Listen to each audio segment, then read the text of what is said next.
વિદ્યાર્થી મિત્રો, લિબર્ટી સ્કૂલના ઓનલાઈન ક્લાસમાં આપનું હાર્દિક સ્વાગત છે। લાસ્ટ લેક્ચરમાં આપણે જોયું હતું અલગ અલગ પ્રકારના દાખલા આપણે જોયા હતા જે સારી રીતે અથવા બોર્ડની એક્ઝામને ધ્યાનમાં લઈને પરીક્ષામાં પૂછાવાની સંભાવના છે। હવે મિત્રો આપણે આગળ જોવાનું છે જે મોસ્ટ ઇમ્પોર્ટન્ટ છે અને આના ઉપરથી તમને આગળનું ચેપ્ટર આવડશે જે વાર્ષિક હિસાબોનો ચેપ્ટર છે, ભાગીદારીના વાર્ષિક હિસાબો। તો મિત્રો જે તમને દાખલો ગણાવું એ સારી રીતે ધ્યાન રાખીને સમજજો। જે આ બે ખાતા અહીં બનાવવાના છે એ જ બે ખાતા આપણે બીજા ચેપ્ટરમાં ભાગીદારોના વાર્ષિક હિસાબોમાં બનાવવાના છે જે મેં તમને આગળ કીધેલું છે। તો મિત્રો આપણે પહેલા જે અસ્થિર મૂડી ખાતાની પદ્ધતિ હતી એના જે અસ્થિર મૂડી ખાતાની પદ્ધતિના આપણે એક ઉદાહરણ જોઈએ અને સમજીએ। તો મિત્રો ખાસ ધ્યાન રાખજો। હવે જો ઉદાહરણ આપેલું છે ઉદાહરણ નંબર 12 રકમ લખવી પોસિબલ નથી એટલા માટે આ બે ખાતા બનાવીને રાખ્યા છે। તો મિત્રો તમારી પાસે ચોપડી રાખજો, તો બુક તમારી પાસે રાખજો તો જેથી ખબર પડી જાય।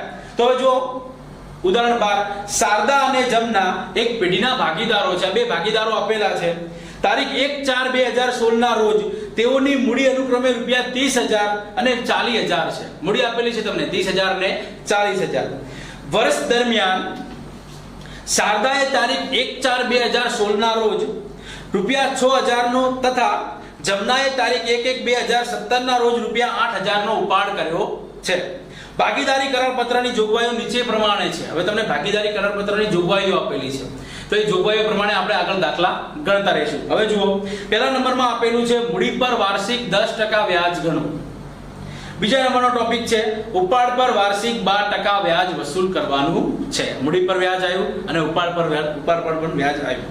ત્રીજા નંબરમાં છે શારદાને પેઢીમાં સક્રિય કામગીરી કરવા બદલ માસિક રૂપિયા 500 પગાર આપવાનો છે। શારદાએ સક્રિય કામ કર્યું છે એટલા માટે એને પગાર આપવાનો છે મિત્રો। તથા જમનાને વાર્ષિક રૂપિયા 3,000 કમિશન આપવાનું છે। સિમ્પલ છે, ઈઝી છે, યાદ રાખજો। શારદાએ તારીખ 1/10/2016 ના રોજ પેઢીને રૂપિયા 6,000 ની લોન આપી છે। ભાગીદારી કરારપત્રમાં લોનના વ્યાજ અંગે કોઈ ઉલ્લેખ નથી। તે લોન પર વાર્ષિક 10% લેખે વ્યાજની માંગણી કરે છે।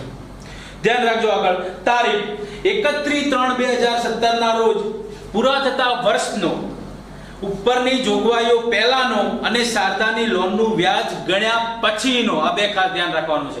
જ્યાં જોગવાઈઓ તમને દાખલામાં આપેલી છે એની પહેલાનો છે અને શારદાની લોનનું વ્યાજ બાદ કર્યા પછીનો પેઢીનો નફો રૂપિયા 39,820 છે।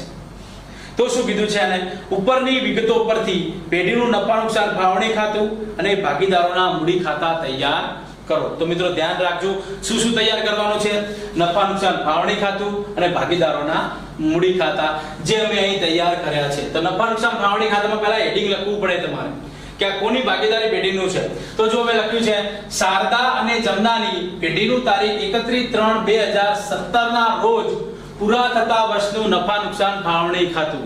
વાર્ષિક હિસાબમાં જેમ આપણે ધોરણ 11 માં બધાના મથાળા લખતા હતા એમ અહીં આપણે પણ મથાળા લખવાના રહેશે। તો મિત્રો મથાળાનો 1 માર્ક્સ છે જે તમે સારી રીતે કવર કરી શકો છો। આ મથાળું યાદ રાખીને લખી દેવાનું। નફા નુકસાન ફાળવણી ખાતું તો પૂરા થતા વર્ષનું આવે, કોઈ શરૂ આપેલું હોય તો ના રોજનું આવે, એવી રીતે યાદ રાખજો કે પૂરા થતા વર્ષનું આપેલું છે। તો નફા નુકસાન ફાળવણી ખાતું બનાવ્યું છે। આ ઉધાર બાજુ છે અને આ જમા બાજુ છે।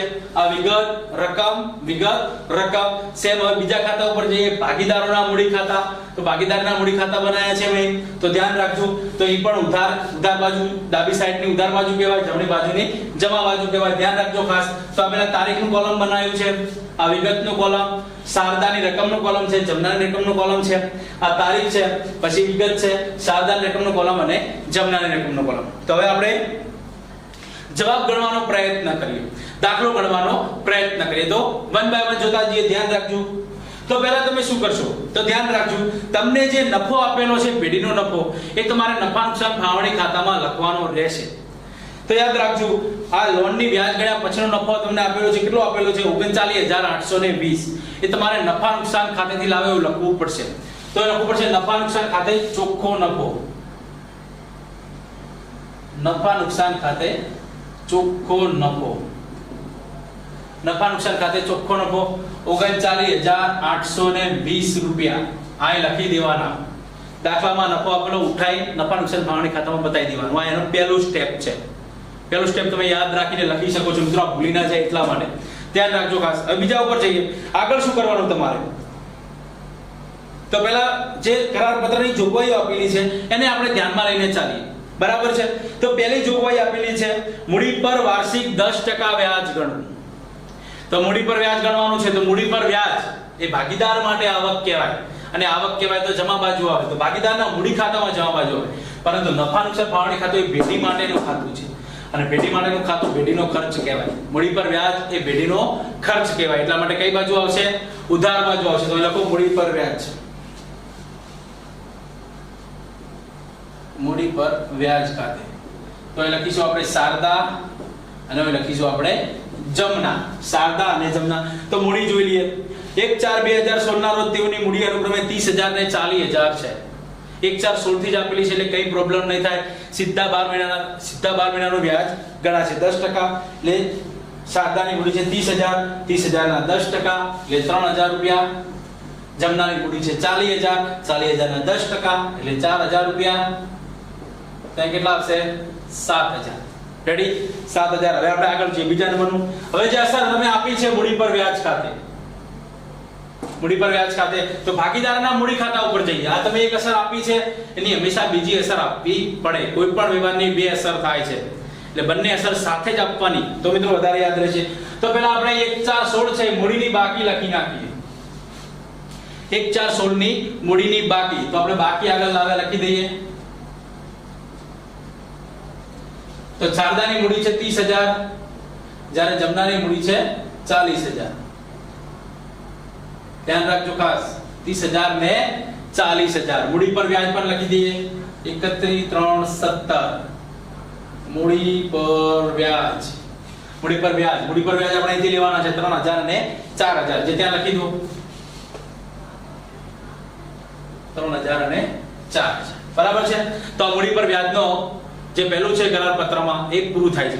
બીજા નંબર પર જે બીજું નંબર શું છે? ઉપાડ પર વાર્ષિક 12% લેખે વ્યાજ વસૂલ કરવાનું છે. તો પહેલા એનો ઉપાડ આપણે લખવો પડે. તો મિત્રો ધ્યાન રાખજો. તો ભાગીદારોની નફા નુકસાન ફાળવણી ખાતામાં જાઓ તમે ઉપાડ પર વ્યાજ. તો એ લખતા પહેલા ભાગીદારોના મૂડી ખાતામાં આપણે ઉપાડ લખી દઈશું. તો 1/4/16 ભાગીદારો ઉપાડ કર્યું છે એટલે એમના ખાતામાંથી ઉધાર થશે ને એટલા માટે ઉધાર બાજુ આવે. તો ઉપાડ ખાતે ત્યાં લખી દો. તો મિત્રો ધ્યાન રાખજો. ઉપાડ લખીએ આપણે. 1/4/2016 ના રોજ ₹6,000 નો કોને ઉપાડ કર્યો છે? શારદાએ. તો 1/4/16 ના રોજ શારદામાં ઉપાડ લખી દેવાનો 6,000. અને બીજો મિત્રો તથા જમનાએ 1/1/2017 ના રોજ ₹8,000 નો ઉપાડ કર્યો છે. તો 1/1/2017 આવશે ઉપાડ ખાતે 8,000. હવે ઉપાડ પર વ્યાજ આપણે લખી નાખીએ. રેડી? તો નફા નુકસાન ફાળવણી ખાતાનું ઉપાડ પર વ્યાજ એ પેઢી માટે શું કહેવાય? ઉપાડ પર વ્યાજ એ પેઢી માટે આવક કહેવાય છે. આવકને ધ્યાનમાં રાખીને આવક હંમેશા કઈ બાજુ આવે? જમા બાજુ આવે. તો હું ઉપાડ પર વ્યાજ લખું છું, ધ્યાન રાખજો ખાસ. તો ઉપાડ પર વ્યાજ ખાતે, ઉપાડ પર વ્યાજ ખાતે શારદા અને જમના. હવે શારદાનો ઉપાડ છે 6,000, જે 1/4/2016 થી કર્યો છે, અને આપણું નાણાકીય વર્ષ શું છે? 31/3/2017 સુધી. તો 1/4 થી 31/3/2017 સુધીનો ઉપાડ પર વ્યાજ આપવાનું છે. મતલબ 12 મહિનાનું આખા વર્ષનું વ્યાજ. તો મિત્રો આખા વર્ષનું લઈ લેવાનું છે. તો મિત્રો 6,000 ના કેટલા ટકા? 12%. 6,000 ના 12%. તો ઉપાડ પર વ્યાજ કેટલું થશે? 720. 6,000 ના 12%. ધ્યાન રાખજો. 6,000 ના 12% 720 જે મેં લખ્યા છે. એવી રીતે જમનાએ ઉપાડ ક્યારે કર્યો છે? 1/1/17. કેટલા રૂપિયાનો? 8,000 નો. જો ધ્યાન રાખજો, અહીં 1/1/17 તારીખ આપેલી છે, અને આપણે કયા વર્ષનું ગણીએ છીએ? 31/3/17. એ પૂરતા વર્ષનું છે. તો 1/1/2017 થી 31/3/2017 કેટલો ટાઈમ થયો કહેવાય? તો પહેલો મહિનો આખો આવી જાય, બીજો મહિનો પણ આવી જાય, અને ત્રીજો મહિનો પણ આવી જાય. કેટલા મહિના થાય ટોટલ? 3 મહિનાનું વ્યાજ આપણે આપવાનું છે. તો જમનાની મૂડી પર ઉપાડ પર વ્યાજ ગણીએ. ઉપાડ પર વ્યાજ બરાબર કેટલા છે? જમનાનું 8,000 રૂપિયા છે. 8,000 ના 12% ગુણ્યા 3/12 ગુણ્યા 3/12 કેટલું વ્યાજ થાય? તો 8,000 ના 12% 960 થાય. 960 ગુણ્યા 3/12 કરો એટલે કેટલા આવશે? 240. તો ઉપાડ પર વ્યાજ લખી નાખો 240. રેડી 720 પ્લસ 240 એટલે 960 જે 12 લખી દેવાના ટોટલ 12 લખી દેવાનું બરાબર. હવે ઉપાડ પર વ્યાજની એક અસર અહીં કરી છે, બીજી અસર ક્યાં કરીશું? મૂડી ખાતામાં. તો આ જમા બાજુ છે તો મૂડી ખાતામાં કઈ બાજુ આવે? ઉધાર બાજુ. તો ઉધાર બાજુ કરી દો ઉપાડ પર વ્યાજ ખાતે 3370 ઉપાડ પર વ્યાજ ખાતે. ઉપાડ પર વ્યાજ ખાતે કેટલું છે? 720 અને 240. 720 અને 240. હવે આગળ જઈએ. આ ઉપાડ પર વ્યાજની કામગીરી આપણે પૂરી કરીએ છીએ. હવે આપણે આગળ જઈએ તો જો ત્રીજા નંબર પર શારદાને પેઢીમાં સક્રિય કામગીરી કરવા બદલ માસિક ₹500 પગાર આપવાનો છે. તો આપણે શારદાને પગાર આપી દઈએ. તો મિત્રો પગાર ખાતે લખી નાખીએ શારદા. મિત્રો માસિક 500 આપવાના છે, મતલબ એક મહિનાનો ₹500 આપવાનો છે, મતલબ 12 મહિનાના કેટલા થાય? 6000 રૂપિયા. તો આપણે 6000 લખીશું. તો પગાર ખાતે લખવું પડશે 31,370 પગાર ખાતે શારદાને આપવાના છે 6000. હવે મિત્રો આગળ શું આપેલું છે? તથા જમનાને વાર્ષિક ₹3000 કમિશન આપવાનું છે. હવે કમિશન ખાતે લખો જમના.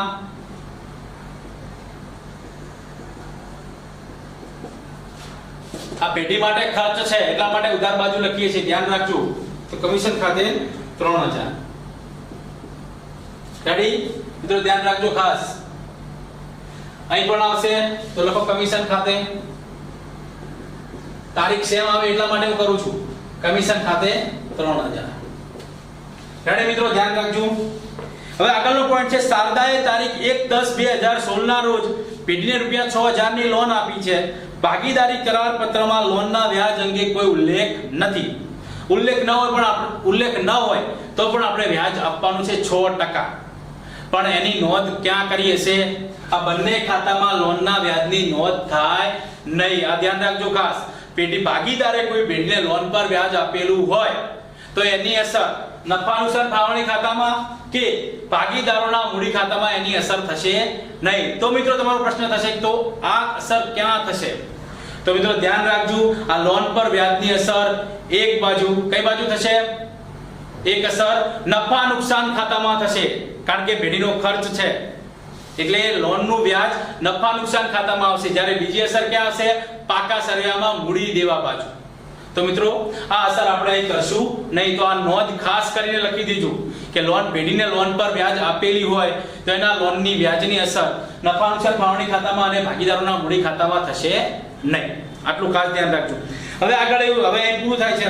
હવે આપણે ખાતું બંધ કરવાનો પ્રયત્ન કરીએ. તો મિત્રો પહેલા આપણે નફા નુકસાન ફાળવણી ખાતું બંધ કરીશું. તો નફા નુકસાન ફાળવણી ખાતું પહેલા બંધ કરીશું. તો મિત્રો ચોખ્ખો નફો આપેલો છે તો મતલબ રકમ આની અહીં જમા બાજુની વધારે હશે. ધ્યાન રાખજો ખાસ. કોઈ પણ ટોટલ મારતા પહેલા ઉપર એક લીટી નીચે બે લીટી મારી દેવાની મિત્રો. હવે જો 39820 પ્લસ 960 સરવાળો કેટલો થાય છે? 40780. હવે મિત્રો જો જે બાજુનો સરવાળો વધારે હોય એ સરવાળો બંને બાજુ લખી દેવાનો.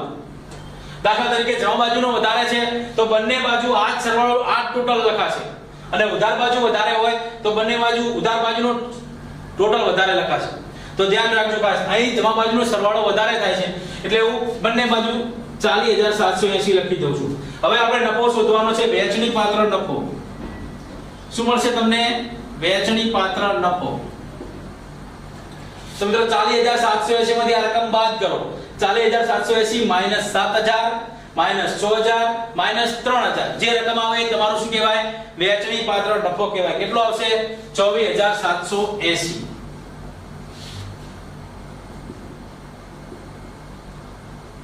તો મિત્રો આ નફો આપણે વેચી દેવાનો છે ભાગીદારો વચ્ચે. તો તમે ક્યાંય ઉદાહરણમાં વાંચ્યું છે કે નફા નુકસાન વેચનું પ્રમાણ આપેલું છે? તો ચોપડીમાં જુઓ મિત્રો, ધ્યાન રાખજો. નફા નુકસાન વેચનું પ્રમાણ આપેલું નથી. અને જ્યારે નફા નુકસાન વેચનું પ્રમાણ આપેલું ન હોય તો કયા પ્રમાણમાં વેચવાનું રહેશે?